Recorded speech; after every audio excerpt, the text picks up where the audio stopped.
का व्यक्ति घर के बाहर जा रहा है, कोई काम से जा रहा है, कोई जरूरी काम से जा रहा है, कोई विशेष काम से निकल कर जा रहा है, और घर की बहुएं उसके जाने के बाद झाड़ू पोछा लगाएं, तो सिद्धता नहीं है, वो श्रेष्ठता नहीं है।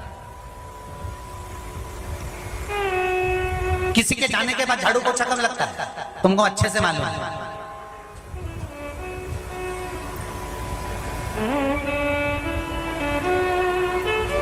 आंसुड़ा ढलकाती जाए और झाड़ू पोछा लगाती जाए। ये कब लगता है?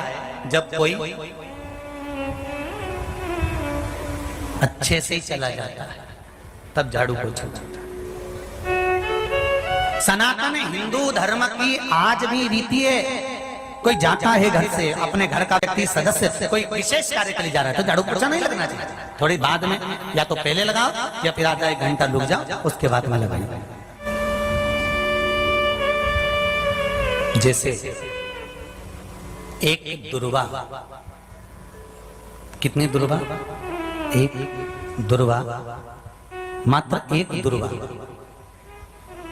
शंकर भगवान पर चढ़े हुए जल जब नीचे की ओर आता है, जिस जगह पर जल गिरता है उस जगह पर मात्र एक दुर्वा प्रदोष के दिन अपनी कामना कर कर इस शरीर के सुख के लिए शंकर भगवान के जल गिरने वाले स्थान के पास में अवधूतेश्वर महादेव के नाम से रख दी जाती है, तो जिंदगी में कभी बड़ी बीमारी नहीं आती। उसी तरह जिससे रोग को समाप्त करने के लिए दुर्वा का प्रयोग किया गया। आप लोगों ने पूर्व में जो शिव महापुराण की कथा कुबेरेश्वर बाबा की धरा से करी थी, वो आप लोगों को ध्यान में होगा। दुर्वा कैसे उत्पन्न हुई थी, दुर्वा का महत्व क्या है, कितनी दुर्वा चढ़ाना चाहिए, कैसी दुर्वा चढ़ाना चाहिए, दुर्वा की उत्पत्ति कहां से हुई है, दुर्वा तोड़ने के बाद पानी में डालने के बाद फिर हरी हो जाती है, इसका क्या कारण है, दुर्वा गणेश जी को क्यों चढ़ाई जाती है, शंकर जी को दुर्वा किस स्थान पर चढ़ाई जाती है, ये सारी कथा आपको पूर्व में इसी कुबेरेश्वर बाबा के पावन धरा से सुना चुके हैं, जो टीवी पर डली हुई है। कभी आपने नहीं सुनी हो तो यूट्यूब पर से दुर्वासा महापुराण की कथा आप निकालकर उसको श्रवण कर सकते हैं। उसमें वर्णन किया है कि इस दुर्वा का महत्व क्या है, दुर्वा का क्या। मात्र एक दुर्वा प्रदोष के दिन शिवलिंग पर चढ़े हुए जल जहां से नीचे की ओर गिरता है, उस जगह पर मात्र अपने शरीर की कामना करते हुए भगवान से रोग मुक्ति के लिए एक दुर्वा अगर समर्पित कर दी जाए तो कोई बड़ी बीमारी जिंदगी में आ ही नहीं सकती, ग्रहण ही नहीं, मतलब ग्रसित नहीं कर सकती।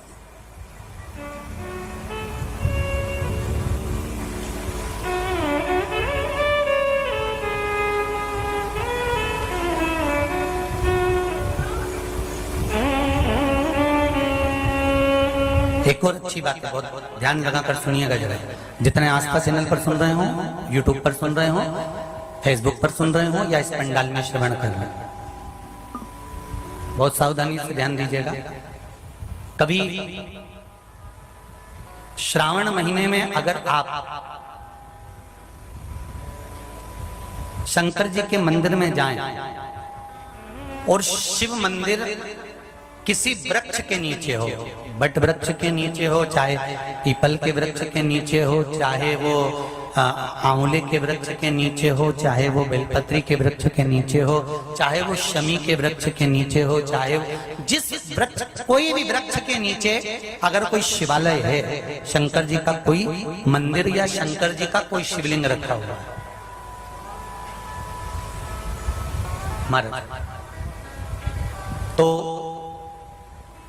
एक दुर्वा किसी भी श्रावण महीने में तुम जब भी किसी शिवालय में जाएं, जिस वृक्ष के नीचे शिवलिंग हो, उस शिवलिंग पर ये शिवलिंग रखा हुआ है, ये जलाधारी है।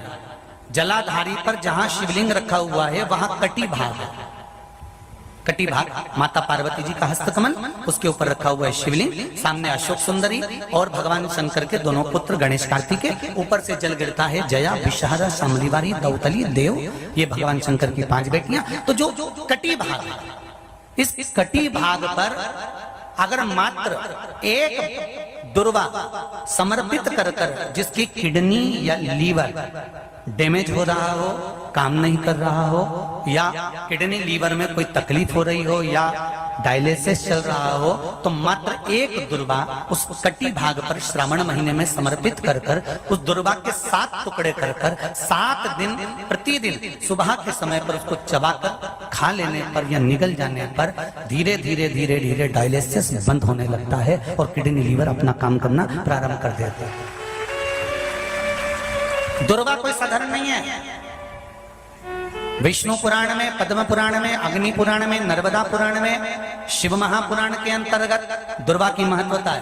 कभी आप लोग कथा को उठाकर देखिएगा, गणेश पुराण को उठाकर देखिएगा तो उसमें वर्णन मिलेगा कि दुर्वा कहां से उत्पन्न हुई। जब अमृत का कलश उत्पन्न आया, अमृत के कलश की कुछ बूंदे जब भूमि पर गिरी, उस भूमि पर गिरने पर कुछ सांप बिच्छुओं ने ग्रहण कर ली। दुर्वा का थोड़ा सा भाग, अमृत का कलश का भाग गिरने से वो दुर्वा में घास के रूप में तब्दील हो गई, बदल गई, और घास के रूप में बदलने पर उस दुर्वा का ऐसा क्रम होता है कि दुर्वा को अगर तोड़कर रख लिया जाए और तोड़कर रखने के बाद दुर्वा कितनी भी सूख जाए, सूखने के बाद उस दुर्वा को ले जाकर आप वापिस पानी में डाल दो या जमीन में वापिस लगा दीजिए और उसके बाद पानी डाल दीजिए, फिर वापिस वो दुर्वा उत्पन्न होने लगती है। आजकल तो नई नई दुर्वा आने लगी महाराज कि कहीं से उखाड़ कर लाते हैं, कहीं लाके लगा देते हैं तो भी दुर्वा उत्पन्न हो जाती है। बड़ी बड़ी सिटियों में कहाँ दुर्वा। ओम नमः शिवाय। दोस्तों, गणेश जी को तो दुर्वा चढ़ाई जाती है, लेकिन जब शिव जी को अगर आपको कोई विशेष मनोकामना है तो पूजनीय गुरु जी द्वारा जो उपाय बताए गए हैं और जिस तरह बताया गया ठीक उसी तरह से दुर्वा को चढ़ाते हैं तो आपकी किस्मत बदलने लगती है, साथ ही साथ आपके